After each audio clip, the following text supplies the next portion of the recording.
Hello and welcome to today's video. I'm talking about health anxiety.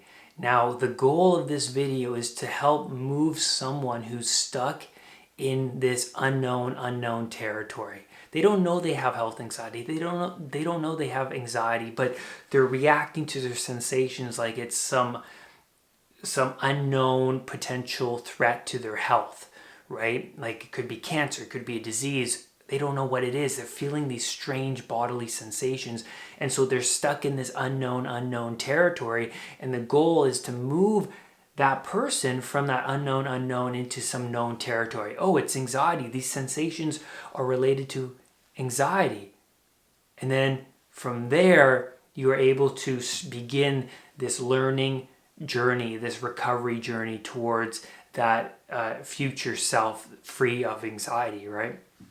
So, what is health anxiety? Health anxiety is this constant rumination, this constant obsessing over your health. You feel some strange sensations and you start to focus in on them. It becomes your top value. Your family goes on the back burner. Your job goes on the back burner. Everything else goes on the back burner. Now you're 24/7, you're focused in on what could this be? What could this sensation be? What could this heart, this sensation my heart is producing be? What could this headache be? What could this mole be? This strange looking mole be? And so that becomes your top value. And how do we determine our values? Well, what you constantly act out, what you constantly pay attention to determines what you value. So if you're constantly paying attention to your sensations, you're attaching value. It's becoming the top value of your values hierarchy, right? So anxiety can become a cycle, right? It's a cycle. And that's the case because when somebody's going through health anxiety, they are ruminating over a sensation. So they're creating more anxiety just by focusing in on the sensation, and that produces more anxiety. So somebody who's going through health anxiety, their foot is on their gas pedal of their car, but the car's in park, but they're just burning up resources. Their anxiety system is on 24/7. So the sensation never goes away. It's a loop, right? They focus in on the sensation. What could that be? It could be cancer, could be disease. It could cost me my life. Oh my God, it's a threat to my life. I don't know what it is. And then because they're thinking those things and because they're focused in on those things, the sensations stick around because anxiety is the one producing those sensations. Does that make sense? So I want to get into the day of somebody who is suffering from health anxiety, what it was like for me years ago when I used to suffer from GAD, generalized anxiety disorder, and severe health anxiety. So I would wake up after a poor night's sleep. It wasn't a good sleep, and I'll get into why later on. So I would wake up feeling already drained emotionally, and immediately I would check in on my sensation. Oh, it's still there. Great. And then I would dread the day. Immediately I would be like, how am I going to get through the day? How am I going to go to work feeling like this? I didn't even get any sleep. How am I going to function? You might be wondering, how am I going to function with my kids? How am I going to go to the grocery store? How am I going to go to this get together? And then the what if thoughts come. What if it's cancer? What if it's a disease? What if it lasts me the rest of my life? What if I go to work and I have that and I feel horrible? I feel anxious. I sweat. What if I act like a fool in front of everybody at work? What if? And then those what if thoughts keep going and going, and then already you're done. And then after that, I would go to my loved ones, whether it was my parents or Maggie, I would go to them and be like, how am I going to function? What if this is a serious illness? And I would talk to them. And when I talked to them, they didn't understand what I was going through. And a very few people do. That's why somebody suffering from health anxiety, they feel like they are unique, that they're the only one going through this thing, right? And so that makes them feel even more alienated. And I felt alienated when I talked to my parents or Maggie, my fiance. I would talk to them and be like, well, I went to the doctor and the doctor said I was fine, but I woke up and it's still there. This sensation still there. And then they would give me some reassurance. I would feel good for the moment, but I was still in the unknown territory, right? Because I was still I didn't understand what was going on. And then then I would call in sick. That's what happened. I would avoid going to work, and this lasted for a long time because I kept entertaining those what if thoughts. What if I embarrass myself at work? What if I can't function because I had no sleep? And the dragon was just too great. The challenge was just too great in my mind that I would call in sick. I would avoid going to work. And this is quite common because anxiety sufferers want to spend all of their time in familiar territory as much as they can, because even though they're in the unknown, they want to hold on to that familiar territory, that order. And so what better way than to stay home and avoid those challenging situations at work or wherever, at the shopping mall, wherever it is. And then, I would spend my time at home. And so anxiety sufferers would cope by, watching TV, things like that, or they avoid. And they avoid, which I did. So I coped by sitting in front of the TV. I would surround myself constantly with loved ones, family. I would lie around, whether it's in bed or on the couch. I would just lie around. Googling my symptoms. I would be on Google, look up the symptoms, and what do you know? It would be cancer, it would be a disease, and that would heighten my anxiety even more. And then I would either go to the doctors or just phone my doctor. What is going on? Why do I feel this way? And that was, my doctor actually got upset at one point. I was like, but doctor, and she was like, Brad, I did all I could. And so that was quite daunting. I was confused and I was still left in this limbo, this unknown. So those are coping strategies. Anxiety sufferers cope. And I was always looking for justification as well as to why I should avoid going to work. Oh, I'm feeling this way, I'm going to avoid. Oh, I didn't get enough sleep, I would avoid. I was always looking for that justification to stay in this identity, because what was really happening was my body was telling me, Brad, you need to change. That's why I was experiencing this anxiety disorder. There was a lot of baggage from my past that I was lugging around, and I was also lugging around negative programs that I've been running for most of my life. I needed to uninstall those negative programs, those negative habits that I've been doing. And so my body was telling me I have to confront those programs. I have to confront that part of myself.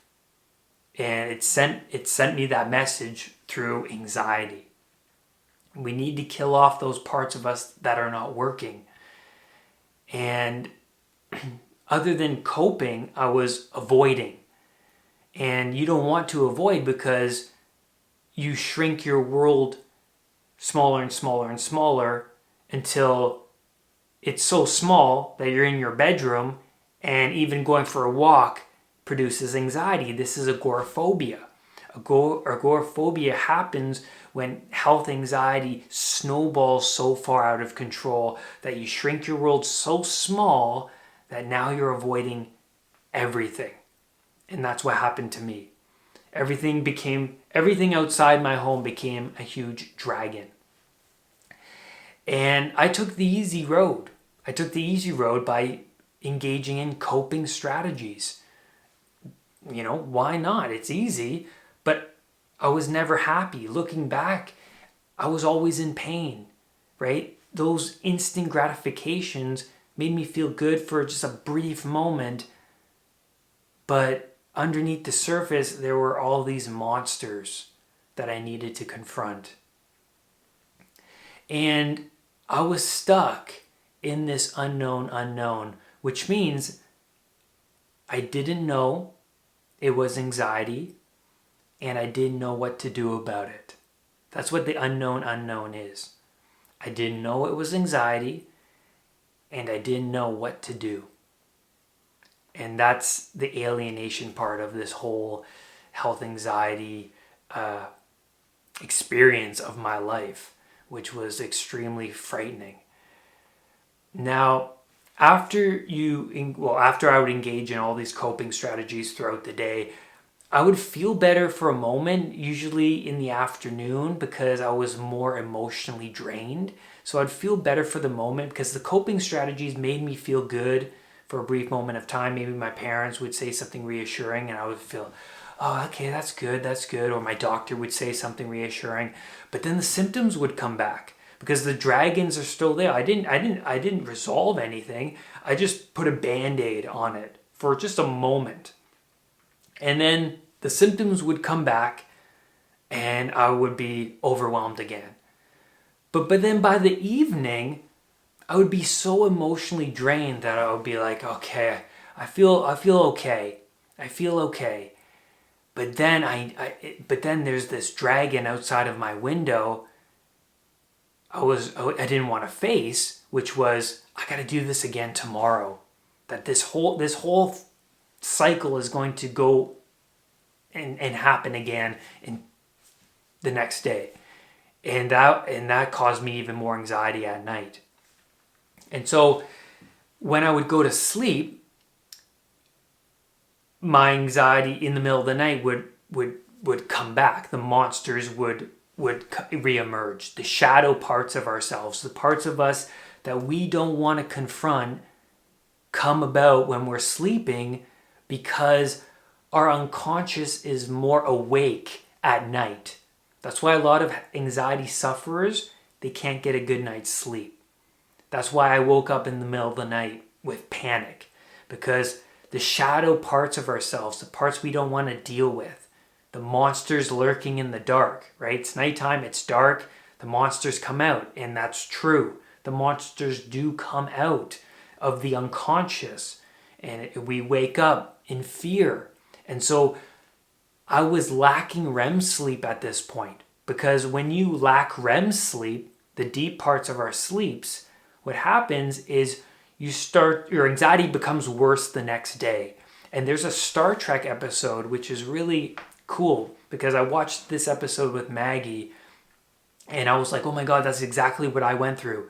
And in this episode, the crew of the Enterprise encountered some anomaly in space, and that anomaly caused them to lack REM sleep. So the whole crew of the Enterprise started to go insane, because we humans need REM sleep to keep us sane, right? And so when I was lacking REM sleep for a while, I started to hallucinate.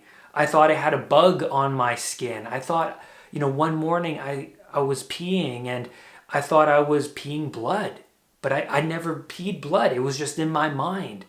I was lacking REM sleep for such a long time. I started to hallucinate and see things, and my anxiety got worse during the day. And on the Enterprise, the crew members, they were hallucinating. They were going insane. They were losing their minds. And when you lack REM sleep, it happens to some degree. And so that's because when an anxiety sufferer sleeps at night, the monsters come out, it wakes them up in panic and anxiety, and they can't go back to sleep. And that's what happened to me for a long time until we deal with it, until you investigate underneath your surface the shadow parts of you, the part of you that you don't want to confront. What is going on? You're not going to overcome the challenge. You're just going to cope with the health anxiety. And I want to talk about I think a video a week or 2 weeks ago that I posted. I'll send the link above, where I talk about the origins of my anxiety, where it comes from, how it came about when I was 10 years old, and what you can do to confront the underlying parts of you that need to be confronted, right? And so that's what it was like in a day, suffering from health anxiety. And it's similar to everybody who's going through this. You might have different symptoms, but if you go to the doctor and get checked out and if you rule out anything serious, then working on the path towards your higher self, free of anxiety, is the only way to go to get out of this storm, right? What is the first step? Take responsibility, right? Understand that it's anxiety. That moves somebody from the unknown into the known territory. Now that you know it's health anxiety, okay, that's a relief to a lot of people because now they're not in this limbo state. Now take responsibility. Now you have to work at overcoming health anxiety. What did other people do to overcome health anxiety? And that's what my channel is all about. What do you do to overcome anxiety? I give you the tools, I give you the techniques, and it's important to implement them and make recovery your top value. And that's where I'm going to leave you on today's video. Thank you so much for being here with me. Make sure you leave a like and subscribe and leave a comment, and I'll get back to you. Is there any symptom that I missed? Please leave a comment. And lastly, do not let anxiety define who you are. I will see you on the next video. Bye for now. Remember to hit that subscribe button and that bell so that whenever a new video of mine appears, you will be the first to know. Namaste.